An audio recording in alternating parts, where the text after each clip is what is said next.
The Republican and Democratic parties may have some differences, but they have both morphed into a militarist, corporatist, anti-democratic force that betrays the most basic human and civil rights. Everybody knows that these two candidates are bought and paid for.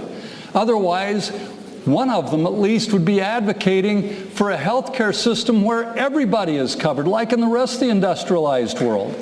And because they're bought and paid for, they're not advocating the end of the stranglehold of the military-industrial complex over our nation or the essential leadership on climate change, the greatest tragedy facing Earth's inhabitants. Neither Romney nor Obama ever talk about the corrupting influence of money flowing from Wall Street, banks, insurance companies, the pharmaceutical industry, the fossil fuel industry, or military contractors, because they are the recipients of that corrupting money. And neither of these dominant party candidates will stand for federal protection, for marriage equality, for an end to poverty. They don't even mention poverty. To an end to this insane war on drugs, or for the implementation of a WPA-like project that will hire millions of American workers. So thank you, Amy, and Democracy Now! For this opportunity to present democratic solutions in the public interest that we can all pursue together far beyond this election. And Green Party presidential candidate Jill Stein, your final comments. Yes, so it's time for a reality check. Now that it is election time again, we're hearing warm and friendly and fuzzy talk from the president, and we're seeing Mitt Romney move all over the map to offer a very similar warm and fuzzy talk now that he's in the general election. But, you know, it's very important to realize that we don't want to just look at the talk, we want to look at the walk. Because there's a saying that goes, fool me once, shame on you. Fool me twice, shame on me. And in this case, it's fool me for 4 years. It's very clear there is a track record for Barack Obama. There is a track record for Mitt Romney as well, with Bain Capital and with his buy it, strip it, flip it approach to the economy and his investments. So it's really important to look at where this has taken us, these policies that have come from both Democrats and Republicans. Basically, you know, we are in crisis. The American people are losing jobs, decent wages, our homes by the millions, affordable health care and higher education. Our civil liberties are under attack and the climate is in crisis, while the wealthy few are rolling in more dough than ever, and the political establishment, Democratic and Republican, continues to inflict austerity on the American people while they continue squandering trillions of dollars on wars for oil, Wall Street bailouts, tax breaks for the wealthy, and enormous private health insurance waste. We can actually put an end to this waste. We can redirect those resources and put them into the things that we need. And we can stand up for those things right now in this election. And doing so, whether we win the White House and turn the White House into a greenhouse, which would be a great day for America and the world, but we can also win this election by standing up and driving these solutions forward, by standing up and being counted. Right now, we move forward a Green New Deal that can create 25 million jobs right now, put an end to unemployment, and jumpstart the green economy that makes wars for oil obsolete. We can have health care as a human right now and save trillions of dollars over the coming decade.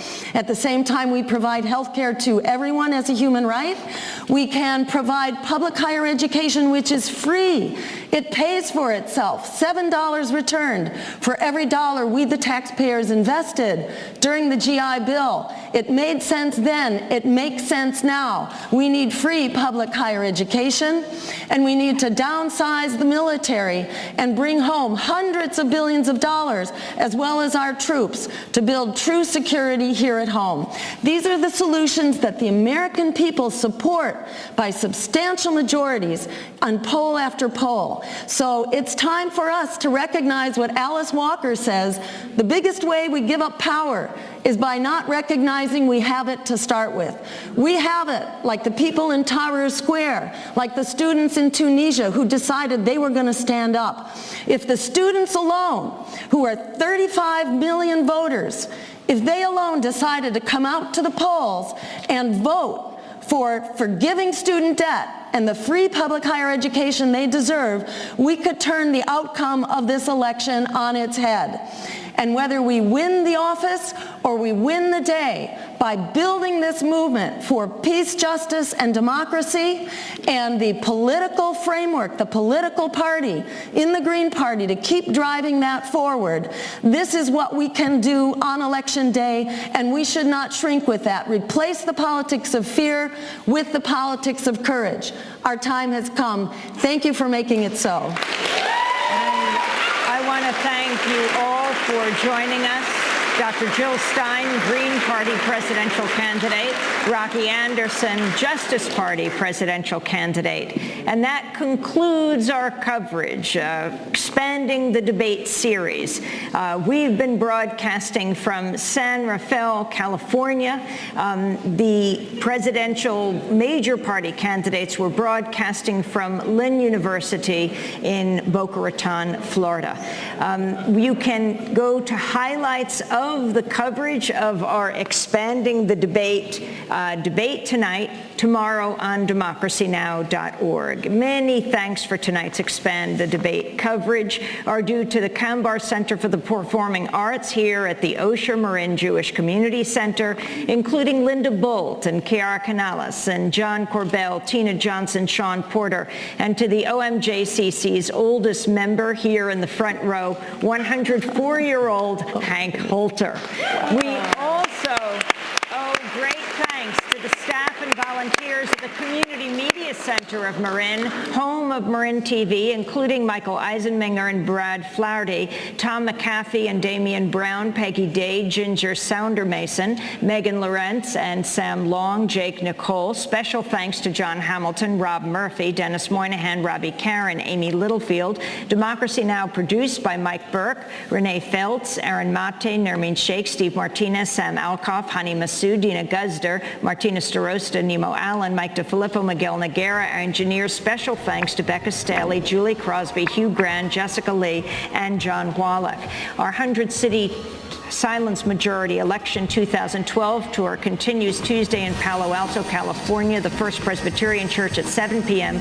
On Wednesday, the Marines Memorial Club and Hotel in San Francisco at 7 p.m., the World Affairs Council. On Thursday, we'll be in Portland at 7 p.m. at the historic Bob White Theater. Then on Friday noon in Olympia, Washington, 7:30 in Seattle at Town Hall. Then on to Everett and Spokane on Saturday. On Sunday, we'll travel to Bend, Oregon at noon, Ashland at 7 p.m., Salt Lake City, Peoria, Illinois, Freeport, Illinois, St. Louis, Kansas City, Houston, and finally, New York City the night before the election. Thanks to everyone here. I'm Amy Goodman. Thanks so much for joining us.